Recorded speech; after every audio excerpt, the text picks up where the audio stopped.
joined now by Brandon Scoop B. Robinson. You can listen to his podcast, Scoop B Radio. He's also a writer for Basketball Society. Brandon, my friend, it is finally great to talk to you, buddy. Gentlemen, it's good to speak to you as well. Congratulations on the new show. Thank you, Brandon. And let's dive right into it. We've been talking a lot in the first hour about the Philadelphia 76ers and Brett Brown's direction in the draft.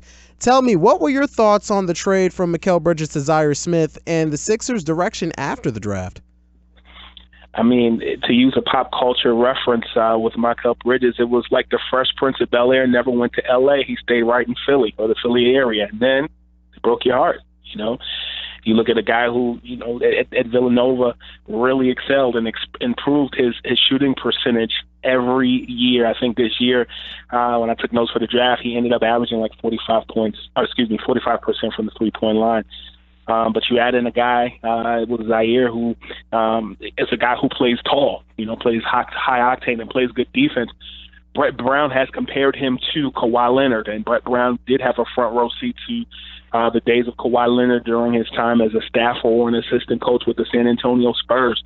So I think it was definitely a quick check reaction for Sixers fans because Mikal Bridges is what you're familiar with. But Zaire is going to have to prove himself, just like on this side of the Hudson in New York.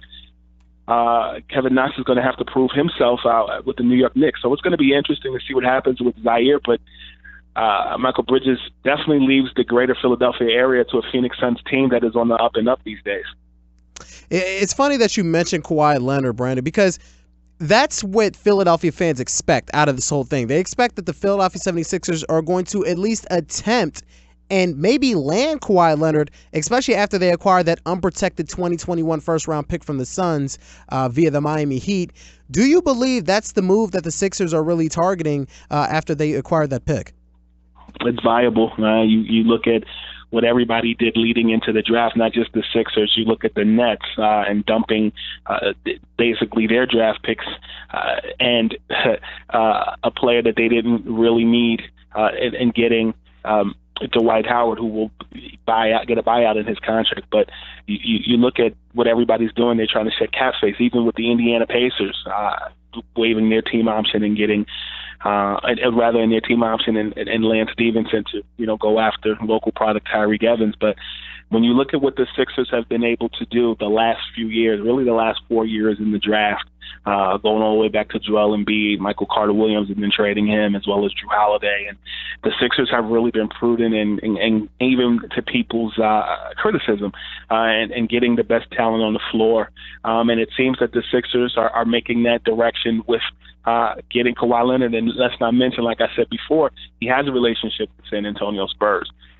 People think it's a foregone conclusion that he's going to the Lakers. Why would you trade him to a rival team you have to see at least 4 times a year? At least with the Sixers and the Spurs, you see both teams home and away twice a year. So those are things to consider. And don't sleep on Paul George as well. To be honest with you, I think Paul George is a slower burn for the Sixers and gives you continuity, and he doesn't have to do it all by himself. Brandon, speaking of the Sixers, you know, if you were in the front office, would you rather go big game hunting, or would you rather continue to try to build around Embiid and Simmons, try to upgrade the supporting cast around them?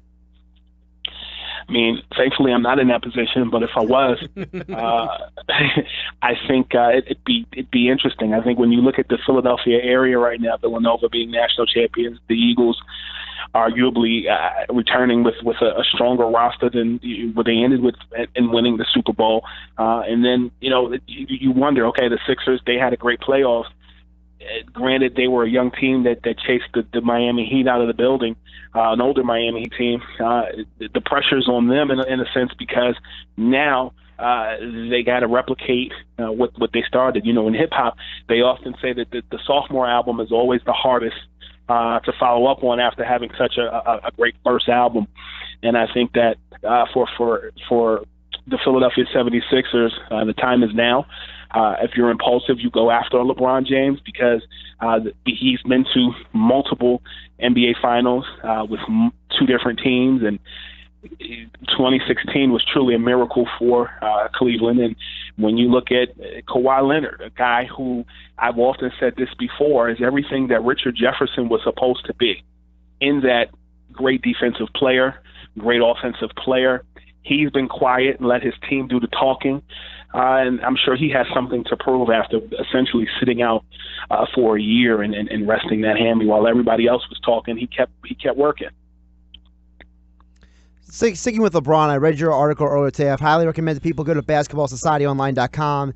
You wrote about how LeBron may be making his announcement through Instagram TV. And focusing on LeBron, we've heard a lot about how his family is going to have a lot to do with his decision, that some people are saying that his wife and his kids are actually the gatekeeper for his decision. How much do you buy into the influence of his family? And if his family is truly a major driving force, how does that affect destinations for LeBron?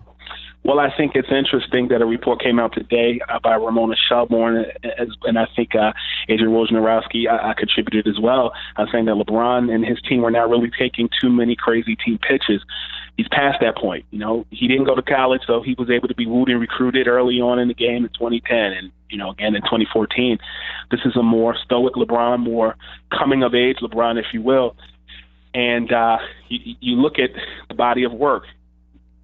Fellas, I don't know about you, but does Mercedes or Maybach have to prove that they're Mercedes or Maybach? No. Toyota might have to prove. Mitsubishi might have to prove, and there's no disrespect to any of those companies, but you see those cars in rap videos and on the main line in Philadelphia. So, you know, at the end of the day, you look at the body of work that LeBron has created, and I mean, the odds say the Lakers are the favorite, but you can't count out Philadelphia. Cleveland can offer the most money. And then there's other teams out there. You know, would a return to Houston, or excuse me, a return to Miami make sense? So there's a lot of different factors. But then you also look at the fact that he's from Northeast Ohio, and he can't go out like he left the first time in 2010. We go with that coming of age thing. Today, June 25th, 22 years ago today, Jay-Z came out with Reasonable Doubt. And that was his first body of work. So you never forget the first time that you made a mistake or the first time that you won a championship. And Cleveland's a team that he won for the hometown crowd. And you can't kick them in their back. So he's got to kind of do it the right way and just be the businessman and professional that we know he can be, which is why the story that I wrote today about Instagram TV and all those other factors make sense. How important is LeBron's brand and his future business in what he does? I think people forget that LeBron is much more than a basketball player. He's become an icon. He's become a symbol at this point. Well, you know, it's interesting. I was on a podcast over the weekend, and I made this comparison. Many people say, you know, LeBron is this generation's Michael Jordan.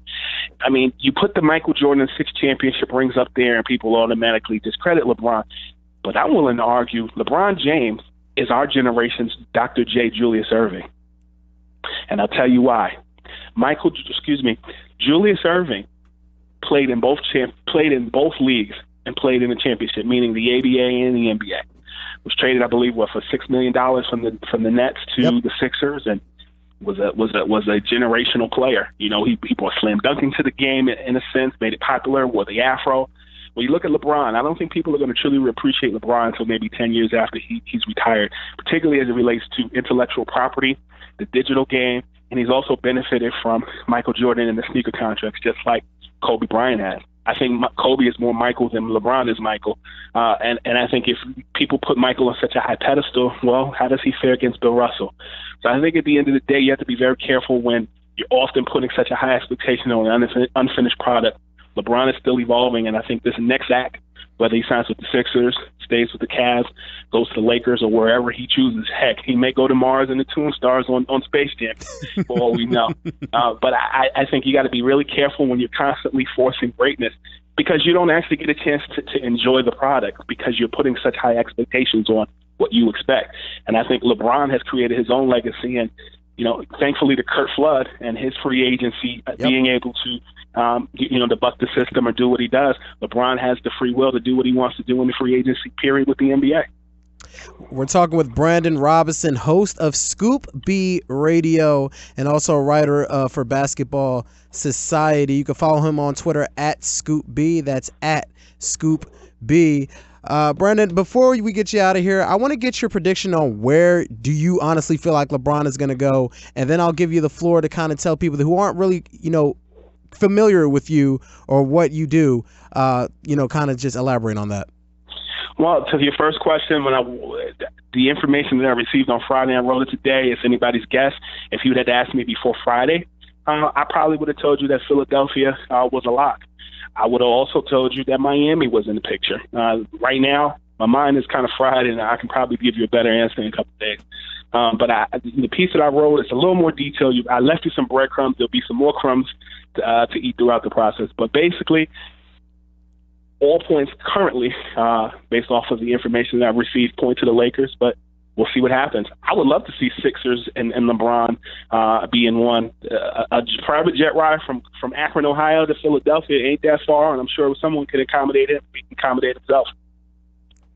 Well, Brandon, again, I want to thank you for joining us, and I hope that we can catch up with you again soon. Again, you can follow him at Scoop B on Twitter. That's at Scoop B. And please read his tremendous work on Basketball Society. Brandon, thank you again. Thank you. If I can, make sure you guys subscribe to the Scoop B Radio podcast, Google Play, TuneIn app, Stitcher app, or simply visit scoopbradio.com. We got 2 million downloads last year. Definitely. My man. Brandon, appreciate the time. Take care. Yes, sir. You too.